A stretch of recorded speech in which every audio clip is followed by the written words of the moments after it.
I'm Jim Harmer from ImprovePhotography.com, and I am in Hawaii. And today we're just shooting the sunset here. To be honest, the sunset was a little bit lackluster because it went behind the clouds just at the last second. But I want to show you some of the things that I've learned to make a photo at the beach where you don't necessarily have as much to work with.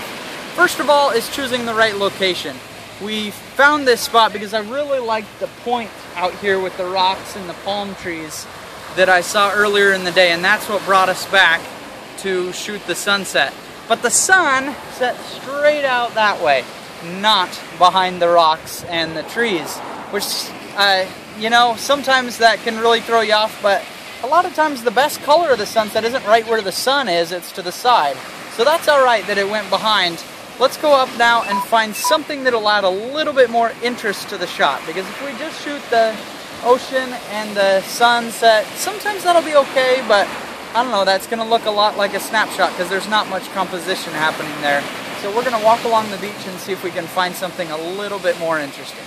I really like these rocks here with the algae growing on the rocks. It just adds a lot more interest.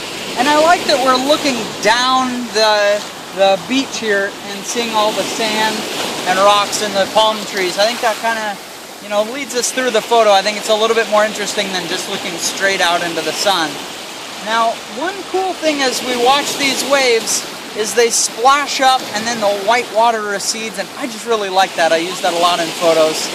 So let's get my camera settings. I'm going to shoot in manual mode. I'm set to shoot at f/16 so I get a lot of depth of field. I'm shooting a Nikon D800 and a 14 to 24 millimeter lens, shooting at about 20 millimeters. And when it's that wide on a full frame camera, we're going to get plenty of depth of field at f/16. I'm at ISO 100, and we're going to use a shutter speed of 1.3 seconds. Because when the water comes up like that, I click the shutter, and now while it's receding, we get all that streakiness. It kind of looks misty in the photo. And so I love this composition. I think it did a lot to the photo.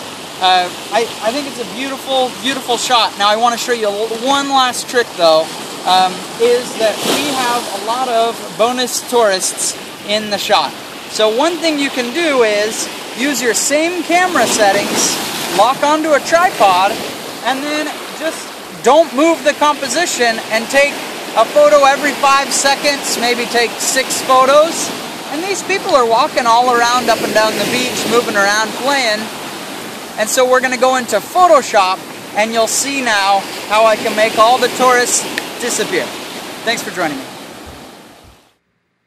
Alright, we're back from the beach and we're looking at the photos, and I want to show you how to get rid of these annoying tourists from your photos. Well, you can see that I've taken the photos several seconds apart, and so people are moving up along the beach, and what we're going to do now is we're going to take these photos. I took several in a row, just about 5 seconds apart, and the tourists move between them. We're going to take them into Photoshop, and we're going to now run a script to just erase all the tourists because they moved in the photo, so this will be easy. I've saved those photos out as JPEGs just to make this a little bit quicker. I'm going to File, Scripts, Statistics. In Photoshop CS6 it'll be the same in CS5. And I'm going to choose these files here that I've saved as JPEGs, smaller JPEGs, so this wouldn't take forever on the video. And we're going to click Open. Now the important part here is that I've chosen median at the top. I can align source images if I need to, but I was on a solid tripod. I don't think we moved. And I'll just say OK. And now Photoshop does its magic, grabbing all those photos, finding what's different between them, and then putting out a finalized stack of images where we see just the difference. Great! I'm going to go ahead and rasterize this. You'll see why later. And now when I zoom in, you'll see almost all of those tourists are gone. These ones who remain were people who just stayed there on all the photos. Now I've rasterized it because now I want to use the clone stamp tool, and I can't do that unless the image is rasterized. I'm going to click Option on the Mac or Alt on the PC, and I'm just going to clone the rest of this out. With almost all the tourists gone, the rest of the cleanup job here is very, very simple.